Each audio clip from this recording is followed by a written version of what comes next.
Imagina que el amor de tu vida, la persona a la que le has entregado tu confianza y tus sueños, te abandona en el momento de mayor debilidad.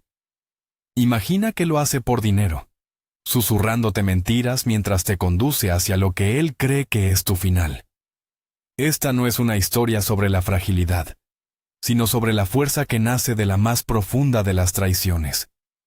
Prepárate para un viaje a las sombras del alma humana, donde una mujer dada por muerta regresó para reclamar mucho más que una simple herencia. Reclamó su vida. Sofía y Javier vivían en un elegante piso del barrio de Salamanca, en Madrid. Su vida parecía un cuadro perfecto. Ella, una brillante asesora en una firma de consultoría, con una ambición que a veces intimidaba a Javier. Él, un hombre de encanto fácil y voluntad débil, atrapado en un trabajo mediocre en una aseguradora, siempre bajo la sombra de su madre, Isabel. Isabel era una exactriz de teatro con una vena dramática y un control férreo sobre su único hijo. La armonía se rompió el día que llegó una carta desde Argentina. Una tía abuela lejana de Sofía le había dejado una herencia considerable. De repente, los ojos de Isabel brillaron con una codicia apenas disimulada, y la vida perfecta de Sofía comenzó a desmoronarse en un plan silencioso y cruel. La luz de la tarde madrileña se filtraba, mortecina, por los ventanales del salón. Isabel, con su postura regia y un collar de perlas que parecía una armadura, caminaba de un lado a otro sobre la alfombra persa. Sus palabras, afiladas como cuchillos, se clavaban en el aire denso de la habitación. Javier, escúchame bien, siseó, deteniéndose frente a su hijo. No podemos seguir así. Esta situación es insostenible. Ella es un lastre, una carga que nos está hundiendo a los dos. Javier, encogido en el sofá de diseño, evitaba su mirada. Sus manos temblaban ligeramente, un gesto de culpa y sumisión que su madre conocía y despreciaba a partes iguales. «Es mi esposa, mamá, ¿no entiendes?», murmuró él, con la voz ahogada. La risa de Isabel fue un sonido seco, carente de alegría. «¿Tu esposa? Por favor, Javier, si de verdad te importara no te verías a escondidas con esa chiquilla. El médico fue claro, apenas le queda un año». Un año de sufrimiento inútil para ella y de ruina para nosotros. La casa de su abuela en el pueblo es el lugar perfecto. Aire puro, tranquilidad, un final digno. Javier tragó saliva. El nudo en su garganta era casi insoportable. Las palabras de su madre se mezclaban con la imagen de la herencia, una cifra con tantos ceros que le hacía sentir vértigo. Una cifra que podría comprarle la vida que siempre había soñado, lejos de su jefe déspota y de la sensación constante de fracaso. Además, esa herencia no solucionaría todo, continuó Isabel, su voz ahora un susurro seductor. Piensa en ello como una inversión, hijo. Un pequeño sacrificio por un futuro brillante. Javier levantó la vista y en los ojos duros de su madre vio el reflejo de su propia debilidad. Asintió lentamente, una decisión silenciosa que sellaba el destino de Sofía. Al día siguiente, el pasillo del apartamento era un caos de maletas y cajas. Isabel las había apilado con una eficiencia cruel, una sonrisa de satisfacción apenas velada en su rostro maquillado. Sofía, sentada en una silla de ruedas junto a la puerta, observaba la escena con una mirada vacía. A sus 32 años, un supuesto ictus fulminante la había convertido, según los médicos, en una inválida. Había perdido la movilidad y el habla. Isabel nunca había querido a Sofía. Le molestaba su independencia, su éxito profesional, esa luz propia que, a su parecer, eclipsaba a su hijo. La enfermedad de su nuera, sin embargo, fue un regalo inesperado. Ahora podía controlarla, humillarla. A menudo, olvidaba sus medicinas o retrasaba sus comidas, disfrutando de su impotencia. Lo único que le agradaba era su silencio. Sin la voz de Sofía, podía sumergirse en sus viejos álbumes de recortes, reviviendo sus días de gloria en pequeños teatros de Madrid. Sofía sentía el peso de la mirada de su suegra, una mezcla de triunfo y desprecio. Sus manos, inmóviles sobre su regazo, ardían con el deseo de aferrarse a algo, de gritar, de exponer a esa mujer cruel. Pero su papel exigía silencio. Un silencio sepulcral que ocultaba una tormenta de pensamientos y un plan meticulosamente trazado. Javier subió por las escaleras, sudando y sin aliento. El ascensor está averiado, jadeó. He tenido que bajarlo todo desde el quinto. Te dije que contratáramos a alguien, replicó Isabel, lanzando una mirada de reproche a Sofía, como si fuera culpa suya. Mamá, sabes que no podemos permitírnoslo, contestó Javier, pasándose una mano por la frente. Isabel suspiró con dramatismo. Pensar que llenaba teatros cada noche, ¿quién me iba a decir que acabaría cambiando pañales?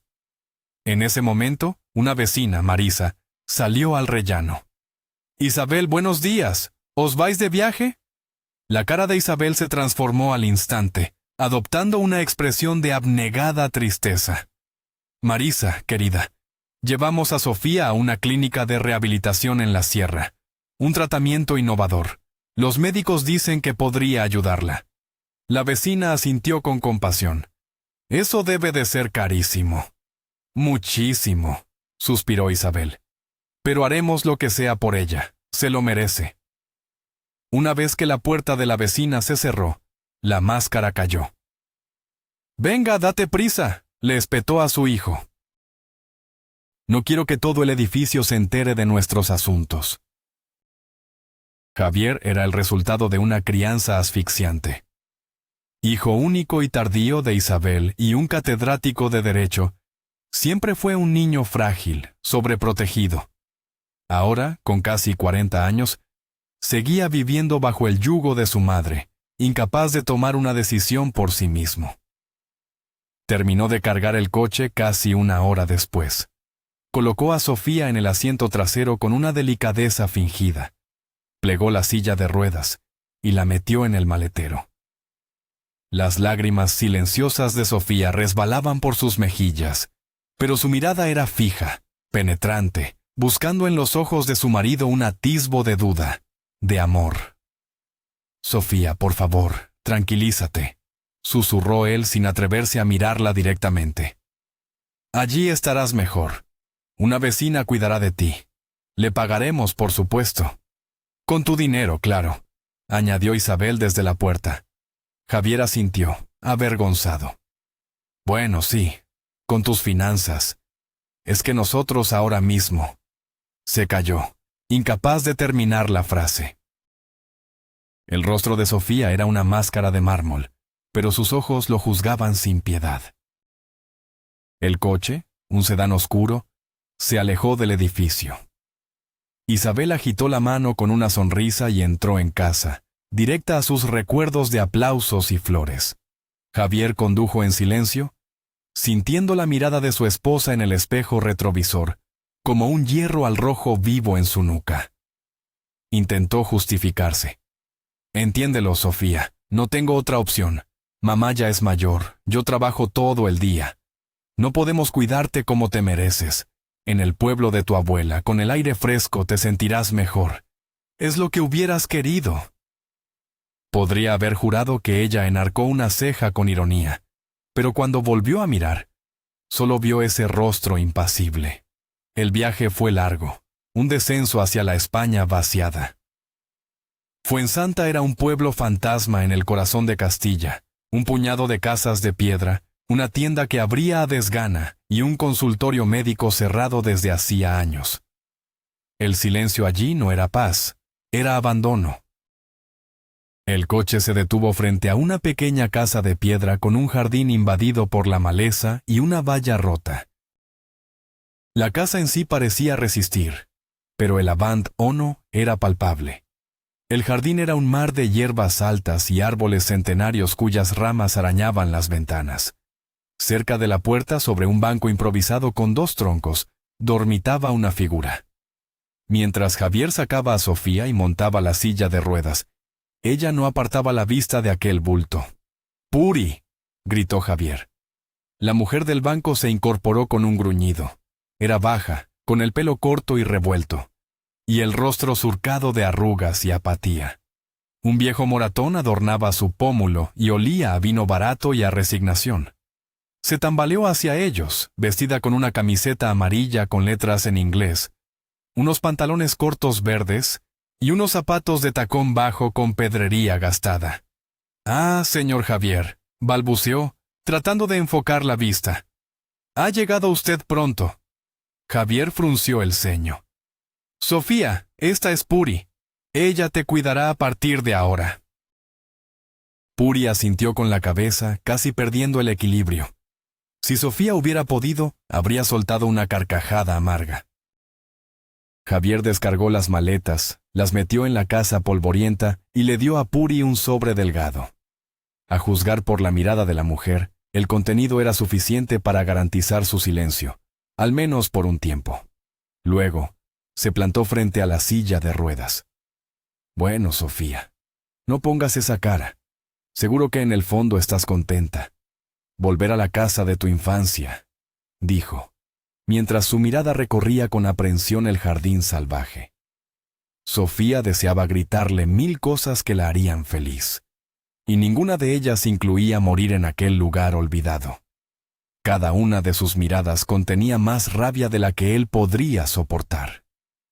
Un gusano de conciencia se removió en el interior de Javier, pero el recuerdo de las palabras de su madre y de la cuenta bancaria lo aplastó al instante. Subió al coche, le dedicó una última sonrisa forzada y se marchó. El sonido del motor se desvaneció, dejando a Sofía sola con una casa en ruinas y una cuidadora alcohólica. El primer acto de su plan había concluido. Pasó un año entero. —¿Estás hablando en serio, Javier? La voz de Isabel resonó en el salón, cargada de incredulidad. Un año entero sin ir a verla. ¿Pero en qué cabeza cabe? ¿Y si ya se ha muerto? O peor, ¿y si se ha recuperado? Javier, recién llegado del trabajo, se hundió más en el sofá. Se le había escapado el detalle de que no había vuelto a Fuensanta. Puri me llama cada semana, mamá. Dice que todo sigue igual. Le envió dinero cada mes. Está todo controlado. Isabel le arrebató el mando de la televisión y apagó el aparato con un gesto brusco y teatral. —Cuando yo te hablo, me miras —sentenció. —¿Y quién es esa Puri? La borracha que dejaste a cargo. ¿De verdad crees que cuida de ella? Seguro que se gasta nuestro dinero en vino y no ha vuelto a pisar esa casa. Javier cerró los ojos, agotado. —¿Quieres que vaya mañana? De acuerdo. Gastaré mi único día libre en conducir hasta ese páramo para ver a mi mujer moribunda. Gracias por tu consideración, mamá. A la mañana siguiente, a las 8, Javier ya estaba en la carretera. El sol pálido de otoño apenas calentaba. La radio del coche se había estropeado, y el silencio solo era interrumpido por sus propios suspiros. Los temores de su madre le parecían absurdos, pero desde niño había aprendido que obedecerla era el camino más fácil. Cerca del desvío hacia el pueblo, una moderna camioneta negra salió de un camino de tierra a toda velocidad. El conductor, un hombre de aspecto rudo y unos años más joven que él, frenó en seco, evitando la colisión por centímetros. Le hizo un gesto de disculpa desde la ventanilla. Javier, sin ganas de discutir, le devolvió el gesto con desdén y siguió su camino. Apenas recordaba cómo llegar a la casa. Siempre le daba el dinero a Puri en el pueblo más grande, a donde ella iba en autobús a recogerlo. La imagen de la casa de la abuela de Sofía era un recuerdo borroso y desagradable. Cuando por fin llegó, no reconoció el lugar. El sedán oscuro se detuvo junto a una valla de madera nueva y bien cuidada. El jardín, antes una jungla, ahora era un césped cuidado, aunque algo crecido, como si su último corte hubiera sido hacía unas semanas. Aún así, el lugar tenía un aspecto limpio, ordenado. Javier salió del coche, confundido. Abrió la cancela, que no chirrió, y llamó en voz alta. ¿Sofía? ¿Puri? Solo el silencio le respondió. Se acercó a la puerta principal y vio una gran cerradura de hierro forjado. Tiró de ella, pero estaba firmemente cerrada. Sacó el móvil para llamar a Puri, pero la llamada iba directa al buzón de voz. Frustrado, se frotó la frente. La casa de Puri debía de estar cerca. Recordaba haberla encontrado en una de las callejuelas adyacentes. El recuerdo de esa mujer le provocaba una extraña inquietud. Ahora, las paranoias de su madre no le parecían tan descabelladas. ¿Y si Puri le había estado engañando todo este tiempo? Se dirigió calle abajo, buscando la ruinosa casa de la cuidadora. La encontró fácilmente. Era incluso más decrépita de lo que recordaba. Al entrar, un hedor a humedad, alcohol rancio y suciedad, le golpeó con tanta fuerza que tuvo que taparse la nariz. Un vistazo rápido le bastó para confirmar que Puri no estaba allí. Salió de nuevo al aire fresco, respirando hondo. Mientras se recuperaba, vio a una mujer corpulenta caminando por la calle con 2 cubos de agua. «Oiga, por favor», gritó, corriendo hacia ella. «Disculpe, ¿sabe dónde puedo encontrar a Sofía? Vivía en esa casa», dijo señalando. «Y a Puri, la mujer que la cuidaba». La mujer lo miró de arriba abajo. «¿Puri?» «Esa borracha. Seguramente esté en casa de Semental, el que destila orujo al final del pueblo. Siempre anda por allí. ¿Y usted quién es?» «No importa», la cortó Javier. «¿Dónde vive ese hombre?» La mujer, encogiéndose de hombros, le indicó el camino. Y allí estaba Puri, sentada en una mesa de madera tosca, canturreando mientras bebía un líquido amarillento de un vaso sucio. Javier la agarró del brazo sin contemplaciones y la sacó a la calle. «¿Dónde está Sofía? ¿Dónde está mi mujer, maldita sea?», le gritó, sacudiéndola. Puri lo miró con los ojos vidriosos, sin reconocerlo al principio. «¿Quién? ¿Quién pregunta?», farfulló, con la lengua pastosa. «¿Qué me das a cambio?», soltó de repente con una sonrisa astuta. Lleno de rabia, Javier sacó la cartera y le arrojó varios billetes a la cara. Ella los recogió del suelo con una agilidad sorprendente para su estado. Los contó y asintió. Entró corriendo en la casa del destilador y salió con una botella grande llena del mismo líquido turbio.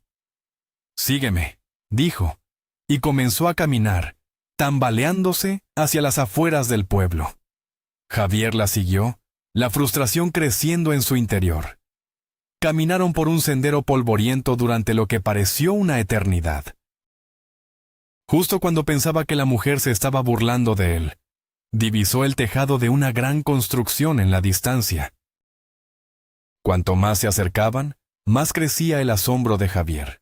No era una casa, era una finca impresionante. Un edificio de piedra de 3 plantas, con un gran balcón de madera, rodeado por un jardín impecable. En la parte trasera se veían varias camionetas y maquinaria agrícola. Era una visión completamente fuera de lugar en aquel pueblo moribundo. Puri se detuvo frente a una imponente puerta de hierro forjado. «Ahí la tienes», dijo señalando la casa. Dio media vuelta y se marchó, abrazada a su botella, sin decir una palabra más. Javier se quedó paralizado, sin entender nada. Vio un pequeño intercomunicador junto a la puerta, y tras dudar un segundo, apretó el botón. Una voz clara y alegre resonó en el altavoz. «¿Marcos? ¿Ya has vuelto? ¡Qué pronto!». Javier sintió un escalofrío. Esa voz era imposible. «¿Sofía?», susurró, con la garganta seca. Hubo un silencio al otro lado. Luego, un suspiro profundo. «Javier, pasa». La puerta de hierro se abrió con un suave zumbido, revelando un camino de losas de piedra flanqueado por hileras de lavanda y rosales. Javier avanzó con cautela, como si pisara un terreno sagrado o una trampa. En lo alto de la escalinata de la entrada principal estaba ella. Sofía. Llevaba un elegante traje de lino de color beige y un chal de cachemira sobre los hombros. Su pelo rubio, recogido en un moño informal, brillaba bajo el sol. Le miraba desde arriba, con una expresión indescifrable, una calma helada que le erizó la piel. «Pensé que nunca vendrías», dijo ella con una media sonrisa. «Pero ya que estás aquí, pasa». Javier la siguió, mudo, incapaz de articular palabra. El interior de la casa era espacioso y luminoso, decorado con un gusto exquisito que mezclaba lo rústico y lo moderno. Muebles de madera noble, alfombras de lana, paredes de piedra vista adornadas con cuadros de arte contemporáneo. Olía a cera de abejas y a leña quemada. Una de las puertas abiertas daba a un despacho, con un escritorio cubierto de papeles y un ordenador portátil encendido. «No mires ahí, es un desastre», comentó Sofía con naturalidad. «Tenemos mucho papeleo últimamente». Javier desvió la vista hacia ella. Estaba más guapa que nunca.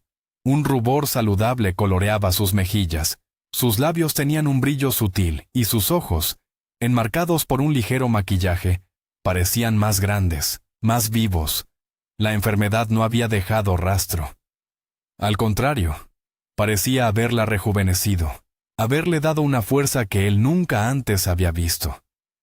Ella lo condujo a un gran salón con cómodos sofás y sillones orientados hacia una chimenea de piedra. «Ahora te preparo un té y hablamos», dijo, y desapareció en dirección a la cocina. Javier se quedó solo, sintiéndose un intruso en un mundo que no comprendía. Se sentó en el borde de un sillón, sin atreverse a recostarse. Todo parecía irreal. Pellizcó su propia mano esperando despertar. Esperaba encontrar a su mujer postrada en una cama, consumida y rota. En su lugar, había encontrado a esta diosa serena y poderosa. Sofía regresó con una bandeja de plata que contenía una tetera humeante y 2 tazas de porcelana. Le ofreció una y se sentó frente a él. «Sorprendido, ¿verdad?», preguntó en voz baja.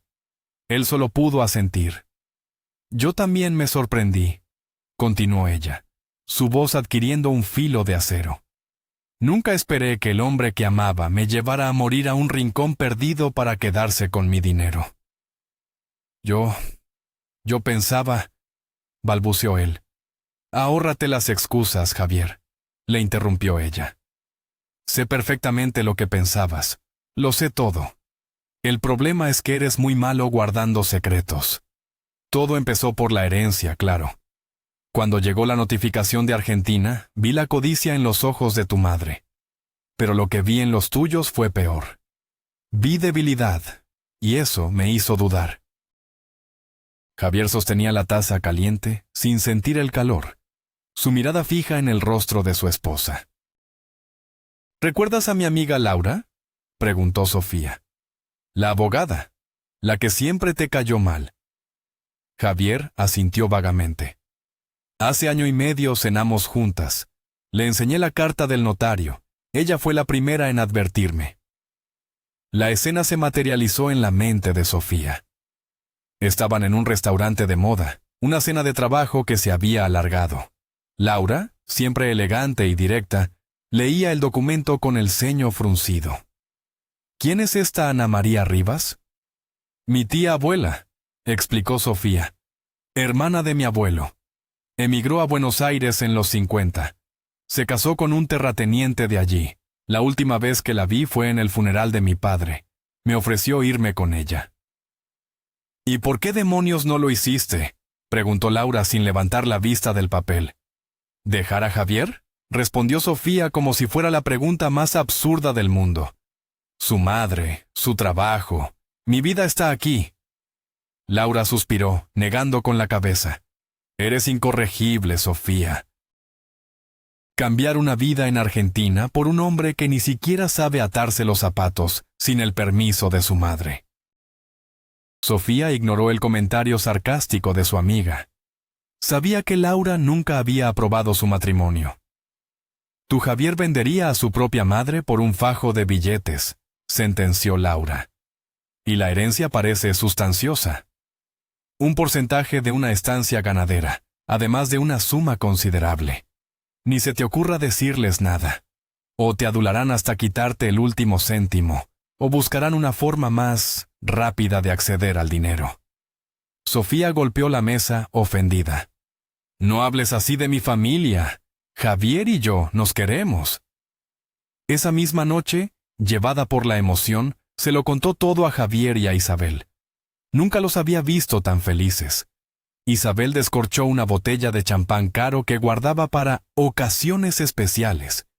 Y Javier pidió a domicilio la mejor comida tailandesa de la ciudad. Durante unas semanas, Sofía vivió en una nube. Isabel había dejado de criticarla y Javier volvía pronto a casa, lleno de atenciones. Creyó que el dinero había solucionado sus problemas, que por fin serían una familia feliz. Un día, mientras paseaba por la calle Serrano, decidió comprarle una corbata nueva a Javier. Se detuvo frente al escaparate de una tienda de lujo y al girar la cabeza, lo vio. Estaba a pocos metros, esperando en una esquina.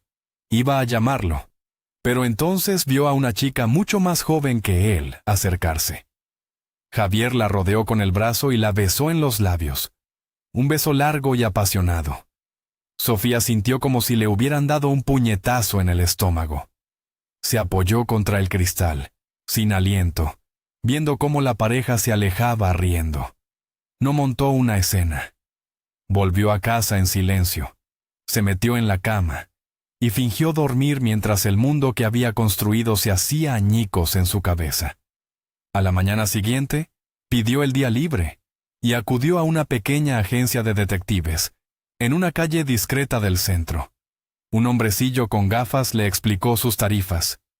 «Quiero saberlo todo», dijo Sofía con una voz que no reconoció como suya. «¿Desde cuándo? ¿Dónde se ven? ¿De qué hablan? Todo». Pasó la semana siguiente en un estado de duerme-vela, actuando con normalidad en casa mientras por dentro se consumía. No se lo contó a Laura. No quería oír su «te lo dije». Pero tenía que admitir que su amiga había visto la verdad desde el principio. Una verdad que ella, cegada por el amor, se había negado a aceptar. El recuerdo de su boda, de los planes que habían hecho, ahora se sentía como una burla. Una semana después, el detective la llamó. Volvió a la agencia. El hombre le entregó una pequeña grabadora digital. La amante de su marido es muy habladora, dijo con una sonrisa profesional. Sofía apretó el botón de reproducir. La voz salamera de una chica joven llenó la oficina. «Javi, mi amor, ¿y este collar? Es precioso. Debe de haberte costado una fortuna». La voz de Javier, engolada y satisfecha, respondió. «Para ti, nada es demasiado caro.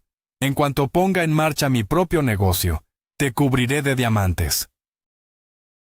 «¿Y cuándo será eso, cariño?», preguntó la chica. «Pensé que no tenías dinero para empezar». Hubo una pausa, y Sofía pudo imaginar la sonrisa engreída de su marido. «Mi mujer tiene dinero. Ha recibido una herencia enorme de una tía. Usaremos su dinero para montar la empresa, y cuando ya no la necesite, la dejarás, ¿verdad?», susurró la voz femenina. «En cuanto deje de ser útil, por supuesto», confirmó Javier. Sofía apagó la grabadora. El dolor inicial había desaparecido, reemplazado por un frío glacial, una claridad aterradora. Las palabras de Laura sobre que Javier vendería a su madre por dinero resonaron en su cabeza.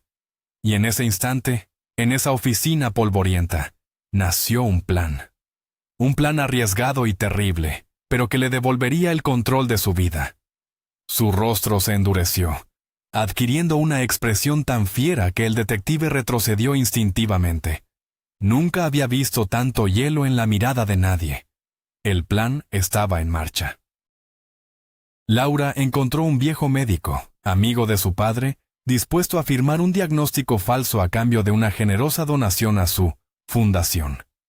La obra de teatro había comenzado. En cuanto el coche de Javier desapareció tras la curva, Sofía se levantó de la silla de ruedas. Puri, que se apoyaba en el respaldo para no caerse, Abrió los ojos como platos, su borrachera evaporándose de golpe. «Escúcheme bien, Puri», dijo Sofía con una voz firme que la mujer no le había oído nunca. «Mi marido le pagará una cantidad cada mes. Yo le pagaré el doble. A cambio, usted no dirá ni una palabra de esto. Cada vez que él llame, le dirá que estoy peor, que apenas me muevo». Puri, atónita, solo pudo asentir. «Perfecto», continuó Sofía, sacando un fajo de billetes de un bolsillo oculto en su chaqueta. «Aquí tiene el primer pago. Venga a final de cada mes y tendrá el siguiente. Y sobre todo, dígale a mi marido que no hace falta que venga. Que le deprimiría verme así». La mujer agarró el dinero y se fue sin mirar atrás. Sofía entró en la casa. El polvo flotaba en el aire. Los muebles estaban cubiertos con sábanas blancas como fantasmas. Sacó un segundo móvil, uno que Isabel no había encontrado, y marcó un número. «Laura, soy yo. Ha funcionado. Tal como dijiste, estoy en la casa del pueblo. Te espero». 1 hora y media más tarde, un coche todoterreno aparcó frente a la casa. Laura entró con 2 bolsas enormes. «Te he traído vino y la mejor comida para llevar de la ciudad», dijo, arrugando la nariz ante el estado de la cocina. 3 semanas fingiendo ser un vegetal. «Es asqueroso», comentó Laura mientras Sofía ponía la mesa. «Lo peor fue Isabel», respondió Sofía. «Me cambiaba el pañal una vez al día. Estaba tan absorta en sus recuerdos que ni se daba cuenta de que por la noche yo me levantaba y caminaba por la casa». Laura se echó a reír. «Si te hubieras ido de fin de semana, ni se habría enterado». «Aún no puedo creer que me hayan abandonado para morir», suspiró Sofía. Se creyeron el diagnóstico sin dudarlo. El dinero los cegó por completo. Comieron en silencio por un momento. «¿Y ahora qué?», preguntó Laura. «Me quedaré aquí un tiempo. Necesito pensar, sanar. Por primera vez en mi vida no tengo un plan, y es aterrador». Sofía se quedó en el pueblo, adaptándose a un ritmo de vida que había olvidado.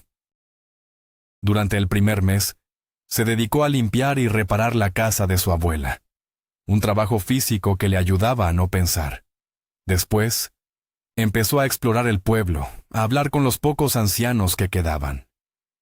Un día, en la única tienda del pueblo, conoció a Marcos. Era el hombre de la camioneta negra que casi choca con Javier. Era alto, de espaldas anchas y manos curtidas por el trabajo. Tenía una mirada seria y hablaba poco. «Usted es de ciudad, ¿no? Se le nota», le dijo bruscamente cuando ella se quejó de los precios. Era el dueño de la única granja que quedaba en la comarca. Luchaba por sacarla adelante, un sueño heredado de su padre. A pesar de su rudeza inicial, Sofía sintió una extraña curiosidad por aquel hombre que parecía llevar el peso del mundo sobre sus hombros. Un día, él se ofreció a llevarla a casa con la compra. Otro día, apareció por la mañana temprano y le cegó todo el jardín con una guadaña. Nunca aceptó dinero, solo el desayuno que ella le preparaba. Se estableció entre ellos una rutina silenciosa, una compañía inesperada. Unos meses después, Sofía se enteró de que la granja de Marcos estaba al borde de la quiebra. Los precios eran bajos, las deudas altas. Fue a buscarlo y lo encontró en su pequeño despacho, rodeado de facturas y números rojos. «Déjame ayudarte», le dijo. «Soy economista, sé de esto». Al principio, él se negó, herido en su orgullo, pero ella insistió, y juntos revisaron cada papel, cada gasto. Sofía vio un enorme potencial desaprovechado. «No solo vendas leche y queso», le dijo. «Crea una experiencia. Turismo rural, productos ecológicos, venta directa online». Con el dinero de su herencia, Sofía se convirtió en su socia. Invirtieron en maquinaria nueva, reformaron un viejo granero para convertirlo en una casa rural y crearon una marca. Trabajaron codo con codo, día y noche. Y en medio del trabajo duro, de los planes y las esperanzas, nació algo más. un respeto profundo que se convirtió en una atracción innegable y finalmente en amor. Un amor tranquilo y sólido, como la tierra que trabajaban. Habían transformado no solo la granja, sino también la casa de la abuela de Sofía, convirtiéndola en el corazón de su nuevo negocio de turismo rural. La finca que Javier había visto era el resultado de un año de trabajo incansable y de una visión compartida. El pueblo, antes moribundo, comenzaba a despertar con la llegada de turistas y la creación de nuevos empleos. Sofía había encontrado un hogar, un propósito y un amor que nunca creyó posible. Y justo cuando sentía que su vida era por fin plena, descubrió que estaba embarazada. La noticia la llenó de una alegría inmensa y un miedo repentino. El pasado, que creía enterrado, seguía siendo una sombra. Sabía que Javier volvería. Era inevitable. Y ella estaría lista. La llegada de su coche no la sorprendió. Lo vio desde la ventana de su despacho, el mismo sedán oscuro que la había llevado a su supuesto final. Respiró hondo, se miró en el espejo y bajó a recibirlo, con la calma de quien sabe que ha ganado la guerra mucho antes de la última batalla. Así que todo fue una farsa, dijo Javier, su voz apenas un susurro roto. Una obra de teatro para ponerme a prueba. Sofía bebió un sorbo de té, observándolo por encima del borde de la taza. No, Javier, no fue para ponerte a prueba. Fue para sobrevivir a ti. En ese momento, la puerta del salón se abrió y entró Laura, vestida con un impecable traje de chaqueta. Miró a Javier con una sonrisa gélida. Vaya, llego tarde a la función. Me he perdido la cara que has puesto. Tú lo sabías todo, tartamudeó Javier. Yo encontré al médico, replicó Laura, y he estado preparando la demanda de divorcio durante un año. Pensaste que Sofía era débil, pero subestimaste a sus amigas, y sobre todo, la subestimaste a ella. Javier se revolvió en el sillón. Sofía, yo te quiero. Ella soltó una carcajada. ¿A mí o a mi dinero? ¿Qué pasa con Lidia, tu amante? ¿No quiso esperar a que te hicieras rico? Él se quedó sin palabras. Pero... ¿Cómo te atreves? Mi madre y yo hemos sufrido mucho, exclamó, recuperando un poco de su arrogancia. Tanto Sofía como Laura se rieron abiertamente. Tu madre estaba encantada con la idea de mi muerte. Brindó por ello, dijo Sofía. La mirada de Javier recorrió la lujosa estancia, y de repente, una idea astuta brilló en sus ojos. Todo esto, la casa, el negocio, lo has conseguido durante nuestro matrimonio. Legalmente, la mitad es mía. Antes de que Sofía pudiera responder, la puerta se abrió de nuevo. Era Marcos, el mismo hombre de la camioneta, ahora limpio y vestido con una camisa de lino. Se acercó a Javier, su presencia llenando la habitación. Su rostro era una máscara de furia contenida. Si vuelves a amenazar a Sofía, dijo con una voz grave y tranquila que era más intimidante que un grito, haré que tu vida sea un infierno. Agarró a Javier por el cuello de la camisa y lo arrastró fuera de la casa, lanzándolo por los escalones de la entrada. El portazo resonó como un disparo final. Sofía se quedó de pie, temblando ligeramente. Marcos se acercó a ella y la abrazó por la espalda. Sintió su fuerza, su solidez, y apoyó la cabeza en su pecho, cerrando los ojos. A pesar de las amenazas de Marcos, Javier, aconsejado por su madre, la demandó. Exigía la mitad de todo: la finca, el negocio, los beneficios. La citación del juzgado llegó una mañana lluviosa. Sofía la leyó y sintió que el suelo se abría bajo sus pies. Marcos se sentó a su lado, le quitó el papel de las manos y lo leyó. Su expresión se endureció. Necesitamos a Laura, dijo. Esa misma tarde, mientras hablaban con su abogada por videoconferencia, Marcos se volvió hacia Sofía. Escucha, ayer entré en el baño después de ti, y vi la prueba de embarazo en la papelera. Sofía se quedó sin aire. No sabía cómo decírtelo, susurró. Él la interrumpió con un beso suave. ¿Estás de broma? Es la mejor noticia del mundo. La abrazó con fuerza. Me da igual el dinero, Sofía. Si ese imbécil nos lo quita todo, empezaremos de cero. Nos tenemos a nosotros, y ahora, a nosotros tres. Sofía lo miró, y en sus ojos ya no había miedo, sino la misma determinación fría que había visto el detective. Fue al juzgado a quitarme lo que es mío. Pero saldrá de allí sin nada, y yo me quedaré con todo lo que una vez fue suyo. El día del juicio, Isabel ofreció una actuación digna de un Goya, llorando y lamentándose de la traición de su nuera. Pero Laura estaba preparada. Presentó la grabación de la infidelidad de Javier. Presentó los extractos bancarios que demostraban que Sofía había pagado la reforma integral del piso de Madrid, que él había heredado. Y entonces, dio el golpe de gracia. Presentó un documento que demostraba que, una semana antes de la demanda de Javier, Sofía había transferido la totalidad de la propiedad de la finca y el negocio a una nueva sociedad, cuyo único propietario era Marcos. Legalmente, ya no había nada que repartir. El juez, sin embargo, dictaminó que, dado que el piso de Javier había sido mejorado sustancialmente con el dinero de Sofía, se consideraba un bien ganancial. El tribunal le otorgó a ella 1/3 del apartamento, el coche y la mitad de los ahorros de Javier. Él y su madre salieron del juzgado derrotados, con la mirada llena de odio. Sofía, abrazada por Marcos y con Laura a su lado, sintió por fin que el círculo se había cerrado. Había perdido un marido, pero había ganado un mundo. Había encontrado el amor verdadero y estaba a punto de formar una familia. Su venganza no había sido solo recuperar su dinero, sino construir una vida tan plena y feliz, que su pasado doloroso se convirtió en nada más que un mal recuerdo. Gracias por acompañarnos en esta increíble historia de resiliencia. Si te ha emocionado, no olvides darle a me gusta, suscribirte para no perderte ningún relato y dejar tu comentario. Nos encantaría saber tu opinión. ¿Crees que la venganza de Sofía fue justa?